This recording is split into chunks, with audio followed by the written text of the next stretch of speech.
Gaming Guardian here, and we're here for another episode of Selene. And, this game is... I want to put it like this. It's weird, it's intriguing, and... awkward.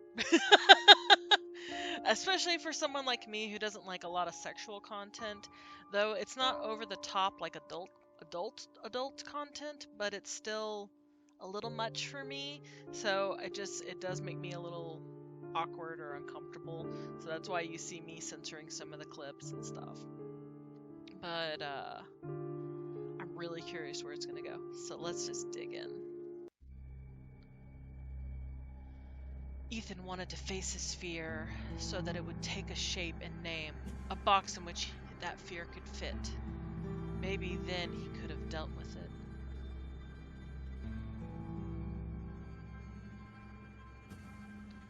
That's why when Ethan got behind the wheel of his old sedan, he wasn't doing it for the rider who was tormented by shadows. He was doing it for himself.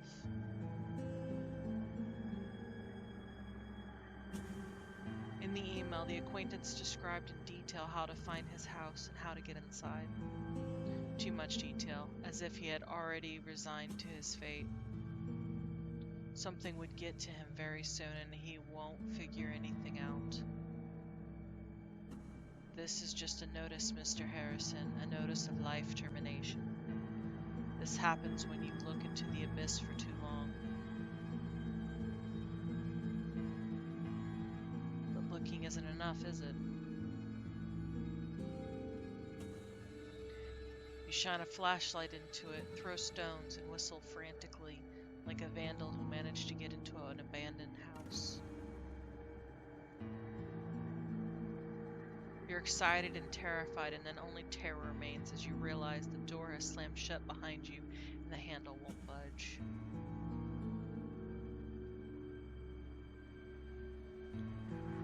This thought made Ethan speed up, and then, just as abruptly, to hit the brakes. The wheels let out a short, hysterical shriek. The car swerved and stopped on the side of the road. The blood was pounding in his ears. Ethan's breath came in short gasps, his eyes searching blindly in the dark. After calming down a little, Ethan pretended. Who was he trying to fool? The night road was empty. He was examining his navigator, but there was but one thought in his head. What is he doing? What the hell is he doing? Seems like he asked it out loud.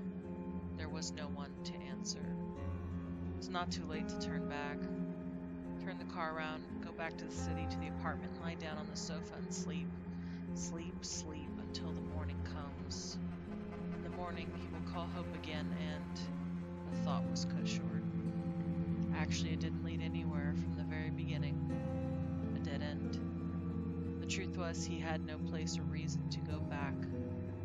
He wanted to go back to the past, and that task was beyond him, or his old Toyota. In the present, he had nothing left but the granite gray road ahead and a decision to go. If he hurried, he might still be able to help.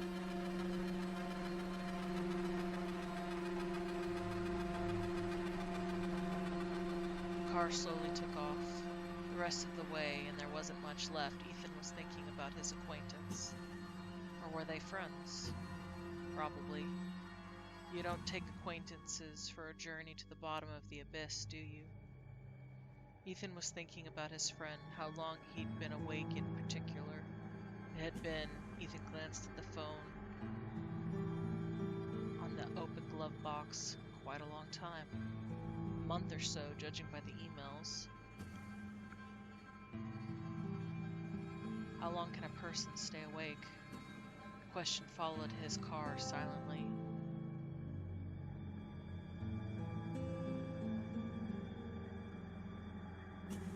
Ethan drove into the suburbs and turned the car around on Deputy Road.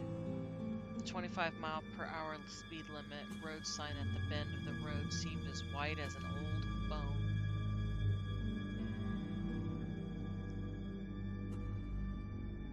Ethan turned down Sycamore Street.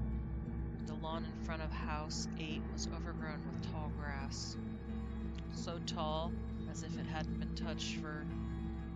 How long can a person stay awake? Ethan thought it was probably the rainy weather.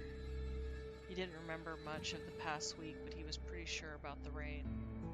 Even now, the ground was still damp and springy underfoot. Yes, it must be the rain. Humidity makes grass grow faster. When he got out of his car, a shadow detached from the trees near the house. Ethan stiffened, then eased a moment later. The figure quietly walked away along the narrow concrete path, just a passerby. Ethan watched him go. The concrete beneath his boots gave way to gravel. Ethan walked past a sprawling hemlock covered with rosettes of small white flower. The bush reached up to mid-thigh. All the windows were dim, no lights anywhere. The house stood a little way off, dark, quiet, and still as the night itself. Almost like the house was slumbering along with its host. For a moment, Ethan felt stupid and was about to turn back to the car, but he stayed after all. He was invited. No, not that. He was called for help. Maybe he and his friend got a little too stressed, and that's all. Induced delusional disorder in all its glory. Maybe Ethan was desperate to be needed, so he jumped at the chance to be someone's savior. Perhaps its unfortunate friend had finally fallen asleep, and disturbing him was a bad decision overall. Well, Ethan was fine with that. He just wanted to make sure everything was okay. Ethan firmly knocked on the door. No one answered, neither the first time nor the third. No lights came on in any of the rooms, and there was no sound behind the door. One of the windows on the second floor was open. Ethan moved away from the porch and tried to take a better look. No movement. The house was asleep, and its sleep resembled torpor. Ethan himself came to think he might be dreaming. But if two people share the same dream, is it any different from reality? Slowly, as if that really was a dream, Ethan went to the flower tub the letter had mentioned and took the spare key from its hiding place. Just as slowly, he returned to the door. The key rattled 3 times in the lock, and the door drifted inwards into the darkness. At the top of the stairs leading to the second floor, there sat a cat. Ethan tried to call out to it, but the cat didn't move, still watching him with bright, round eyes. Ethan plunged into the darkness of the house. Darkness and the stench, which were almost one and the same here.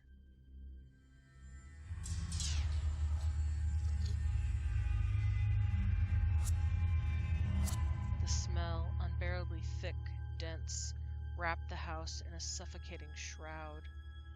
Ethan tried not to think about where it was coming from. Instead, he thought of Selene, or rather, her dark counterpart, Hecate. The ancient Greeks believed that she appears in the form of a dog, but dogs were sacrificed to her, weren't they? Better turn the light on. It was really better to, but Ethan couldn't gather enough courage to do it. Dogs are the natural enemy of cats. Light is the natural enemy of darkness. Life is the natural enemy of death. And what wish could be more natural than a wish to destroy your natural enemy? Ethan stumbled over something. He looked down.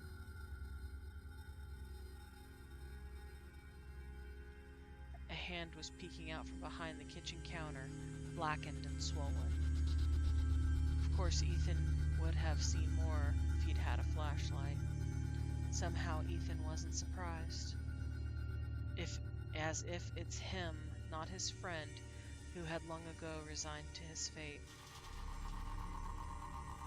You have received a notice of life termination. It suddenly dawned on him. Madness, curse, and death are contagious, and this is not a dark age superstition, but an actual law of reality. Selene, Hecate, Artemis, madness, curse, and death. Here lies the accurate answer, as accurate as it gets. The answer has 3 faces, and he himself wished to look into each of them. Ding! Sound of glass breaking in the hall, but it wasn't a window collapsing. The light bulbs. Someone was smashing the light bulbs with a bat, one by one. The sound was getting closer. Ethan closed his eyes. Good night. What was the question again? Ending 6 out of 6. Okay.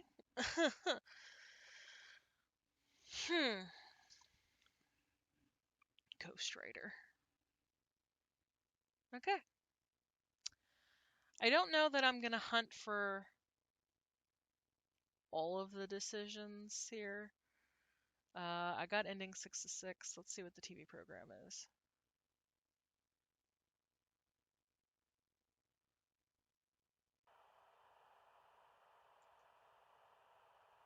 I will give you the keys to the kingdom of heaven.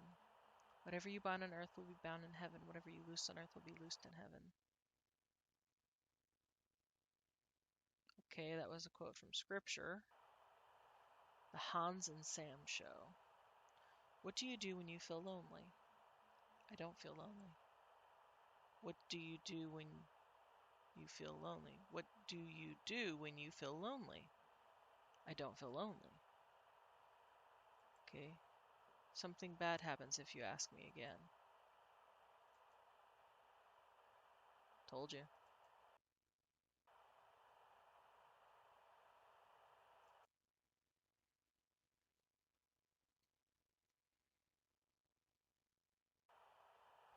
Blue Lights Hotel.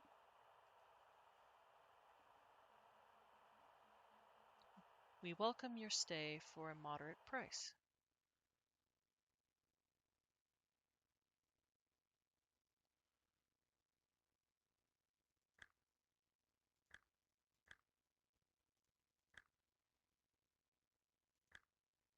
Weird.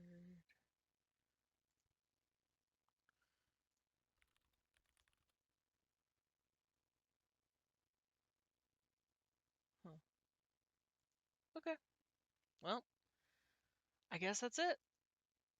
Selene. Thanks for watching. This was a shorter episode, but we'll pick something else and continue on.